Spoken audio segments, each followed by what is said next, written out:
Hello, जय हिंद। मैं प्रमेंद्र आप सबका स्वागत करता हूं लर्न विद प्रमेंद्र रावत में। इस सेशन में हम सॉल्व करेंगे आर्मी जीडी के लिए मैथ्स का प्रैक्टिस सेट 34। इस सेट को सॉल्व करने से पहले आप इस क्वेश्चन को सॉल्व कीजिए और इसका आंसर कमेंट बॉक्स में टाइप कीजिए। इसका सॉल्यूशन मैं आपको वीडियो के अंत में प्रोवाइड करूँगा। तो चलिए शुरू करते हैं। प्रैक्टिस सेट 34 इसका पहला क्वेश्चन है। इसमें हमें एक्स की वैल्यू फाइंड करनी है। ठीक है, तो सबसे पहले मैं सॉल्व करता हूँ इस वाले पार्ट को, लेफ्ट हैंड साइड वाले पार्ट को। ये वाला जो पार्ट है इसको मैं सबसे पहले सॉल्व करता हूँ। तो यहाँ पे आपको दिया है 2x+2 इंटू x+3 + 8। तो इसको अगर मैं सॉल्व करता हूँ तो यहाँ पे आएगा, सबसे पहले इसका गुणा मैं करूँगा इसके साथ, उसके बाद इसी का गुणा मैं करूँगा इसके साथ। तो 2x गुणा में आपका आएगा x प्लस 2x का ही गुणा हम क्या करेंगे 3 के साथ करेंगे, 2x गुणा 3। उसके बाद इस 2 से जो है पहले इसको गुणा करेंगे, फिर इसी 2 से जो है इस 3 को गुणा करेंगे। बीच में आएगा प्लस इंटू प्लस प्लस 2 गुणा x, फिर प्लस 2 गुणा 3, 2 गुणा 3 प्लस में आपका है आपका 8। तो यहाँ पे तो हो जाएगा 2x² प्लस यहाँ पे आपका होगा 3 दूना 6, 3 दूना 6x, यहाँ पे होगा 6x, यहाँ पे होगा 2x प्लस 2x, यहाँ पे आपका होगा 3 दूना 6 प्लस 8। तो यहाँ पे क्या होगा, यहाँ पे आपका है 2x², यहाँ पे प्लस में आपका आएगा 6 और 2 8x प्लस यहाँ पे आपका होगा 14। तो ये तो आपका आ गया राइट हैंड साइड वाला सॉल्यूशन। ठीक है, लेफ्ट हैंड साइड वाला, बायां पक्ष जिसे हम कहते हैं, ये इसका सॉल्यूशन आया है। ठीक है, अब हम सॉल्व करेंगे इसको थोड़ा सा आप नोट कर लीजिए। 2x² प्लस 8x प्लस 14, इसको मैं यहाँ पे लिखता हूँ 2x² प्लस 8x प्लस 14। ये है आपका राइट हैंड साइड वाला, लेफ्ट हैंड साइड वाला पार्ट, इसका सॉल्यूशन।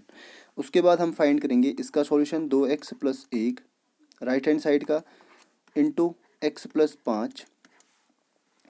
तो इसका गुणा इसके साथ, तो 2x गुणा x प्लस इस 2x का ही गुणा फिर हम करेंगे 5 के साथ, 2x गुणा 5, फिर प्लस में आपका आएगा प्लस गुणा प्लस 1 गुणा x, 1x, पहले 1 के गुणा इसके साथ, फिर 1 के गुणा 5 के साथ।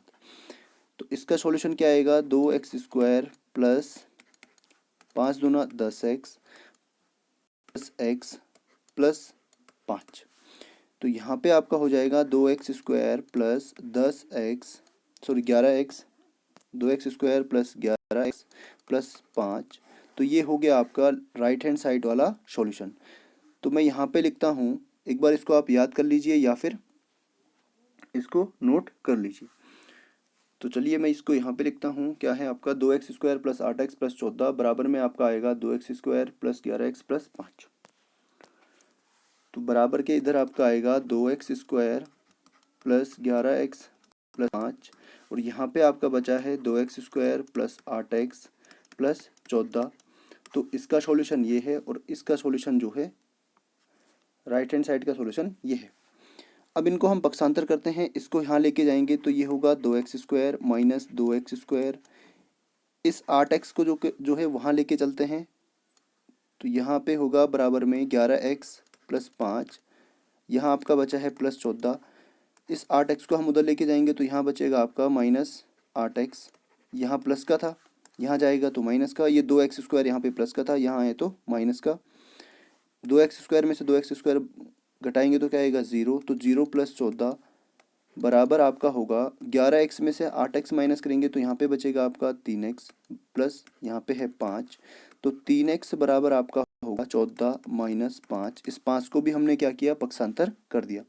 तो यहाँ पे आप बचेगा 9 बराबर होगा 3x, और x बराबर क्या होगा 9/3, 3 से कटेगा 9 3 बार, तो x बराबर कितना होगा 3, ऑप्शन नंबर बी। उम्मीद करता हूँ आपको अच्छे से समझ में आ गया होगा। अगला प्रश्न है 10 किलोमीटर में कितने मिलीमीटर होते हैं। तो सबसे पहले आपको पता होना चाहिए 1 किलोमीटर, 1 किलोमीटर बराबर क्या होता है 1000 मीटर, और 1 मीटर बराबर क्या होता है 100 सेंटीमीटर, और 100 सेंटीमीटर, 1 सेंटीमीटर बराबर क्या होता है 10 मिलीमीटर। तो यहाँ पे आपको दिया है 10 किलोमीटर, तो किलोमीटर को सबसे पहले हम बदलेंगे मीटर में, तो 10 गुणा 1 मीटर बराबर होता है 1000, तो गुणा 1000 अब हो गया है मीटर में। उसके बाद हम इसको बदलेंगे सेंटीमीटर में, तो इसको हम गुणा करेंगे 100 से, तो ये हो जाएगा 10 गुणा 1000 गुणा 100। अब ये हो गया सेंटीमीटर में। इसके बाद हम सेंटीमीटर को कन्वर्ट करेंगे मिलीमीटर में, तो ये होगा 10 गुणा 1000 गुणा 100 गुणा 10, 1 सेंटीमीटर बराबर 10 मिलीमीटर। तो कितने जीरो हैं 1 2 3 4, 4 और 2 6 और 1 7, तो 10 की पावर कितना आएगा 7। Option number C. अगला प्रश्न है, एक छात्र परीक्षा में 60 अंक प्राप्त करता है और 20 अंकों से फेल हो जाता है। यदि उत्तीर्ण अंक 40% हों तो कुल अंक कितने होंगे। छात्र को कितने अंक प्राप्त होते हैं 60, ठीक है, और वो कितने अंकों से फेल होता है 20। अगर उसे 20 अंक और मिलते, अगर उसे 20 अंक और मिलते तो वो क्या हो जाता पास। पासिंग मार्क कितना है 20 अंक, सॉरी 80 अंक, और यहाँ पे वो पासिंग मार्क कितना है 40%। उत्तीर्ण होने के लिए जो अंक चाहिए वो कितने चाहिए 40%। तो 40% भी क्या है पासिंग मार्क है, पास मार्क्स हैं, ठीक है। तो इसका मतलब है 40% की वैल्यू कितनी है 80 है, 40% है 80 के बराबर, 1% की वैल्यू कितनी आएगी 80/40। तो 40 से 80 कट गया 2, तो 1% की वैल्यू कितनी आई 2। इसने पूछा क्या है कुल अंक, तो कुल अंक कितने होते हैं हमेशा 100% होते हैं, ठीक है। कुल अंक कितने होते हैं 100%, तो 100% बराबर क्या आएगा 2 गुणा 100 बराबर 200 अंक। तो टोटल कितने अंक हैं 200। अगला प्रश्न है,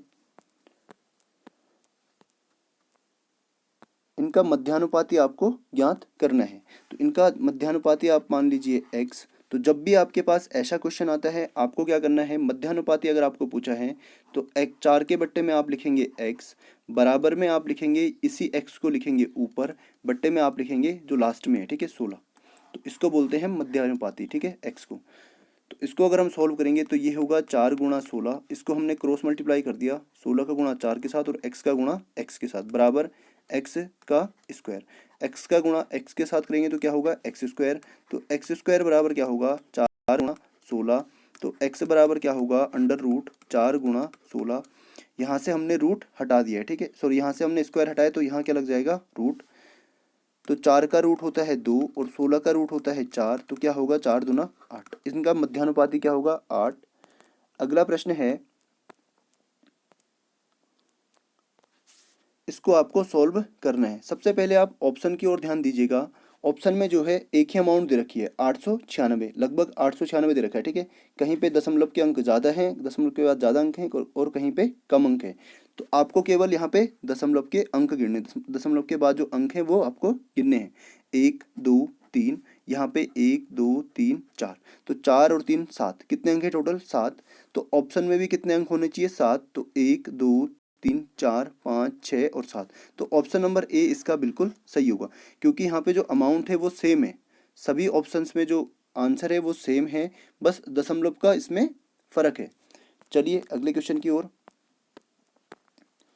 अगला क्वेश्चन है, इस समीकरण को आपको हल करना है, ठीक है। तो मैंने आपको बताया था ए और सी का हम क्या करते हैं गुणा। एक ए क्या है यहाँ पे 1, तो 12 एकम 12, तो 12 के जो गुणनखंड होंगे वो होंगे 2 छक्का 12, 2 तियाँ 6 और 3 एकम 3। अब इन गुणनखंड को हम इस तरीके से तोड़ेंगे कि हमारे पास क्या आएगा 4, तो 2 तियाँ 6, अगर मैं 6 गुणा 2 करता हूँ तो बराबर होगा 12, और अगर मैं यहाँ पे करता हूँ 6 माइनस 2 तो बराबर आएगा 4। तो 4 की वैल्यू हम क्या रखेंगे 6 माइनस 2, तो यहाँ पे है x square minus 4x minus 12 बराबर 0। तो एक्स स्क्वायर माइनस 4 के स्थान पे हम लिखेंगे 6 माइनस 2 इंटू एक्स माइनस 12 बराबर 0। अगर हम इस ब्रैकेट को हटाएंगे तो यहाँ पे आएगा x square minus 6x minus into minus plus 2x minus 12। यहाँ से हम कॉमन लेंगे x अगर हम कॉमन लेते हैं तो यहाँ बचेगा x और यहाँ बचेगा 6। इसके बाद यहाँ से हमने कॉमन लिया +2, तो यहाँ बचेगा x माइनस 2 छक्का 12, 2 छक्का 12। इन दोनों में अब हम कॉमन लेंगे x माइनस 6 और यहाँ बचेगा आपका x, यहाँ बचेगा आपका 2। तो x माइनस 6 और x प्लस 2 इसका सही उत्तर होगा, ऑप्शन नंबर ए। अगला प्रश्न है, एक अधिक कोणीय त्रिभुज के दोनों छोटे कोणों का योग कितना होता है। अगर कोई अधिक कोण त्रिभुज है, मान लो ये कोई अधिक कोण त्रिभुज है, अधिक कोण त्रिभुज क्या होता है, उसमें एक कोण 90 डिग्री से बड़ा होता है, ठीक है। तो यहाँ पे मान लिया हमने 20 डिग्री है, कोण क्या है 20 डिग्री है, तो इन दोनों कोणों का योग कितना बचेगा, तीनों कोणों का योग होता है 180। तो 180 में से अगर हम 120 हटाएंगे तो कितना बचेगा 60, जो कि 90 से छोटा है। तो ऑप्शन नंबर बी इसका बिल्कुल सही होगा, दोनों कोणों का योग क्या होगा 90 से छोटा होगा। अगर हम यहाँ पे 91 रखते हैं अधिक कोण, तो यहाँ पे क्या आएगा 89, ठीक है। तो ये भी क्या है 90 से छोटा है, ऑप्शन नंबर बी। अगला प्रश्न है, इनका हमें योग ज्ञात करना है, ठीक है। आपको दिया हुआ है 2x प्लस 3y प्लस 2, और इनको हमें क्या करना है ऐड करना है, x प्लस 2y माइनस 2। अगर हम इनको ऐड करते हैं तो यहाँ पे तो हो जाएगा 2x और 1x कितने हो गए 3x, plus 3y plus 2y कितने हो गए 5y, और यहाँ पे 2 में से अगर 2 माइनस कर दूँ तो कितना आएगा 0, 2 से 2 कट गया 0। तो इसका जो आंसर आएगा 3x plus 5y, option number C. अगला प्रश्न है,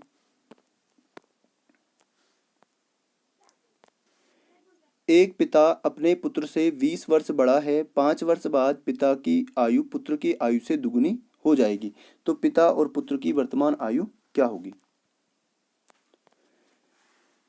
एक पिता है, एक फादर है और एक उसका बेटा है, सन है, ठीक है। तो इसने खुद ही बोला है कि एक पिता अपने पुत्र से 20 वर्ष बड़ा है। अगर पुत्र की आयु x वर्ष है तो उसका पिता उससे 20 वर्ष क्या है बड़ा है, तो x प्लस 20 इसके पिता की आयु होगी, ठीक है।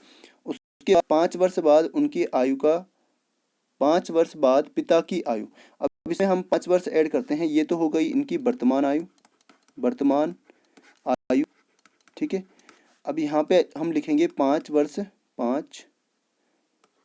बाद की आयु, 5 वर्ष बाद, ये 5 वर्ष बाद की आयु है। तो इसमें अगर हम 5 वर्ष ऐड करेंगे तो ये होगा x प्लस, इसमें 5 ऐड करेंगे तो कितना आएगा 25 वर्ष, x प्लस 25 वर्ष उसके पिता की आयु होगी 5 वर्ष बाद, और उसकी आयु होगी x प्लस 5।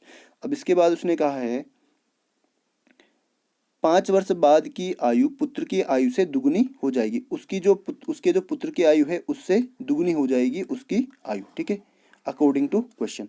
अब इसको हम सोल्व करते हैं तो ये आएगा x प्लस 25 बराबर में आपका है 2 गुणा x मीन्स 2x, प्लस में आपका आएगा 2 पंजे 10।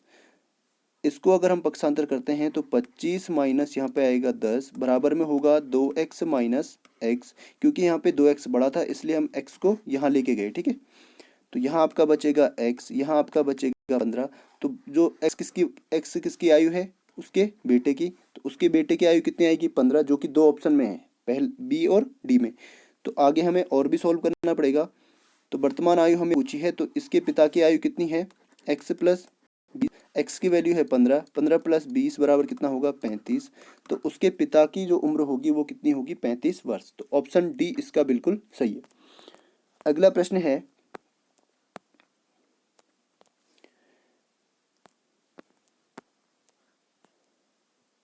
अजय और विजय के आयु का अनुपात 3:4 है। 5 साल के बाद उनकी आयु का अनुपात 4:5 हो जाएगा। विजय की वर्तमान आयु ज्ञात कीजिए।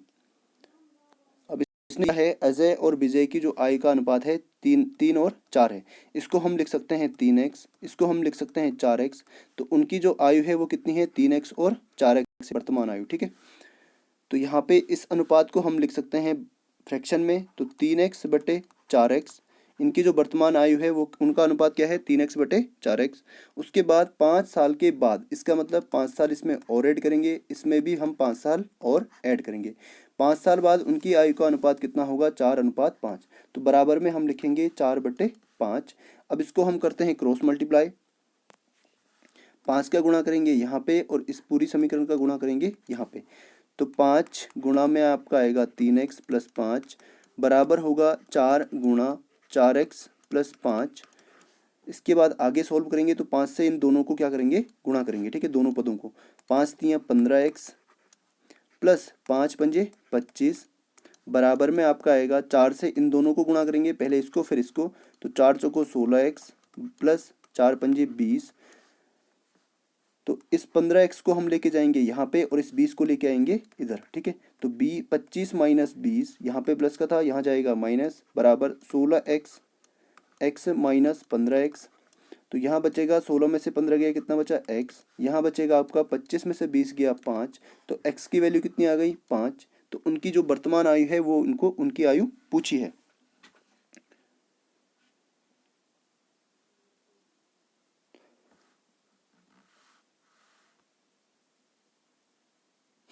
विजय की वर्तमान आयु ज्ञात करो।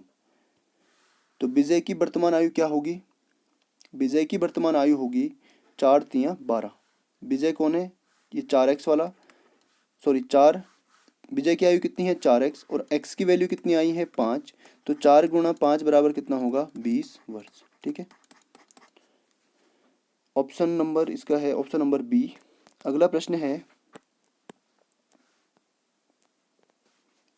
इसकी वैल्यू हमें फाइंड करनी है। आपने एक चीज़ ध्यान दी होगी, 0.1 गुणा अगर हम करते हैं 0.1 तो इसका जो आंसर आता है 1 एकम 1। और यहाँ पे कितने अंक हैं 2, 1 और 1 2। तो यहाँ पे भी 2 अंक इसके बाद होने चाहिए दशमलव के बाद, ठीक है। तो यहाँ पे दशमलव के बाद 2 अंक हैं, तो यहाँ पे हम ऑप्शन से इसको सॉल्व कर सकते हैं। पहले वाले ऑप्शन को अगर हम लेते हैं तो 0.3 गुणा 0.3 क्या होगा, 3 तियाँ 9 और कितने अंक होने चाहिए 2। तो यहाँ पे लगेगा 0 और यहाँ पे आएगा दशमलव। तो इसका जो वर्गमूल आएगा वो क्या आएगा 0.3। और ऐसे ही इसका जो वर्गमूल आएगा, अगर यहाँ पे 4 अंक हैं तो यहाँ पे 2 अंक होने चाहिए, सीधा आधा हो जाता है, ठीक है। यहाँ पे 2 अंक थे, यहाँ पे 1 हो गया, दशमलव के बाद 2 थे, यहाँ पे दशमलव के बाद 4 हैं, तो यहाँ पे कितने होंगे 2। तो ऑप्शन नंबर ए इसका बिल्कुल सही होगा। अगला प्रश्न है, श्रेणी का अपूर्ण पद ज्ञात करो। तो यहाँ पे आपको दिया है, ये है आपका 2 की पावर 3, 8 को हम लिख सकते हैं 2 की पावर 3, 2 गुणा 2 गुणा 2। इसको हम लिख सकते हैं 3 का क्यूब, 3 का क्यूब होता है 27, फिर 4 का क्यूब 64, ऐसे ही 5 का, फिर 6 का, फिर 7 का, उसके बाद है 8 का। तो 8 का क्यूब कितना होता है 512। मैंने आपको पहले भी बताया है कि आपको क्यूब जो है वो कितने तक याद करने होंगे, 1 से 15 तक, ठीक है। 1 से 15 तक आपको क्यूब आने चाहिए। इससे आपको रीजनिंग के क्वेश्चन में भी आसानी होगी और मैथ्स के क्वेश्चन करने में भी आसानी होगी। अगला प्रश्न है, ए गुणा बी कोष्टक कोष्टक बंद इंटू सी बराबर में आपको दे रखा है ए कोष्टक शुरू और ए गुणा कोष्टक शुरू बी गुणा सी। तो इस नियम को क्या कहते हैं, सहचर्य नियम कहते हैं, ठीक है, ऑप्शन नंबर सी। इससे जो है आंसर पर कोई फर्क नहीं पड़ता। अगर यहाँ पे है 2 गुणा 1 गुणा 3, ठीक है, तो मैं इसको ऐसे भी लिख सकता हूँ 2 गुणा 1 गुणा 3। तो इसका आंसर भी क्या आएगा 2 एकम 2 तियाँ 6 और इसका आंसर भी क्या आएगा 2 एकम 2 तियाँ 6। तो इसको कहते हैं सहचर्य नियम या फिर एसोसिएटिव लॉ। अगला प्रश्न है,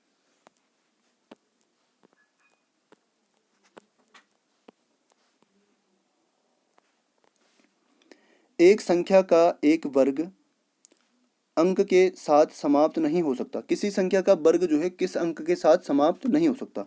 ये ऐसा कहना चाह रहा है, जैसे 4 का स्क्वायर क्या है 16, तो ये पूछना चाह रहा है कि इसका जो लास्ट वाला अंक है वो नहीं हो सकता, ठीक है, इनमें से। तो यहाँ पे देखते हैं 6 किसका होता है, जैसे 4 का हो गया 6, फिर 6 का भी होता है, 6 का स्क्वायर होता है 36, इसका भी 6 होता है। उसके बाद 5 का अगर मैं स्क्वायर करता हूँ तो 5 पंजे 25, तो ये भी 5 से ये समाप्त होता है, ठीक है। तो ये दोनों तो क्या है सही है।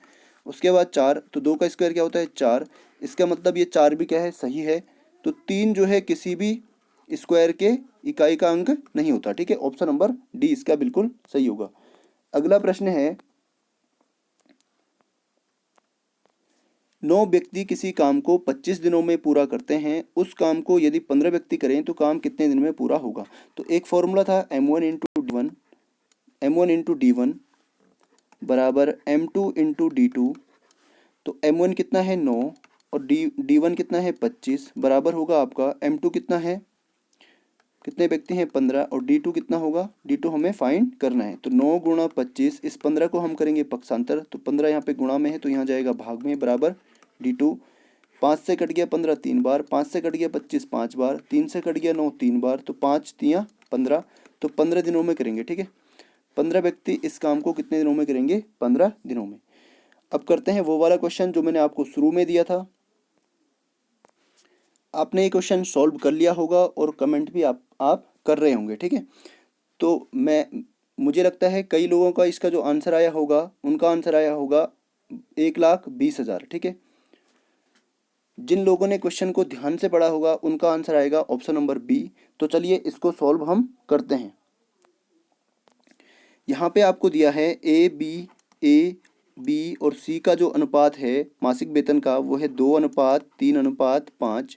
और यहाँ पे और क्या दिया हुआ है, सी का मासिक वेतन ए के मासिक वेतन से 12,000 अधिक है। जो सी का मासिक वेतन है वो ए के मासिक वेतन से कितना अधिक है, 12,000। और अगर हम अनुपात में देखें तो कितना अधिक है, 5 में से 2 गया कितना, 3। तो अनुपात के हिसाब से 3 ज़्यादा है और एक्चुअल में कितना अधिक है, 12,000। तो 3 की वैल्यू कितनी है, 12,000। ठीक है, एक की वैल्यू कितनी आएगी, 12,000 बटे 3, 3 से कटेगा 4 बार, तो एक की वैल्यू कितनी आई, 4,000। अगर बी का वो मासिक वेतन पूछता है तो बी का मासिक वेतन कितना होगा, कितना है 3, तो 3 बराबर क्या होगा, 4,000 गुणा 3 बराबर क्या होगा, 12,000। तो इसका मासिक वेतन तो क्या होगा, 12,000। लेकिन आपको क्वेश्चन को पूरा पढ़ना है और ध्यान से पढ़ना है। लास्ट में वो पूछा है बी का वार्षिक वेतन कितना होगा, find annual salary of B. तो एनुअल सैलरी कितनी होगी, एक महीने का वेतन कितना है, 12,000 रुपये। और एक साल में कितने होते हैं, एक वर्ष में कितने महीने होते हैं, 12। तो 12 महीने का वेतन होगा 1,20,000, सॉरी 12,000, 12,000 गुणा 12, तो 12 12 की 144 और कितने जीरो हैं, 3। तो 1,44,000 जो है इसका बिल्कुल सही उत्तर होगा। ठीक है, कई लोगों का जो है 12,000 इसका आंसर आया होगा। तो आपको एक चीज़ और डेवलप करनी होगी कि क्वेश्चन को हम जल्दी से पढ़ें और उसको जल्दी से समझते चलें, और क्वेश्चन को लास्ट तक आपको पढ़ना होता है। ठीक है, चलिए साइनिंग आउट।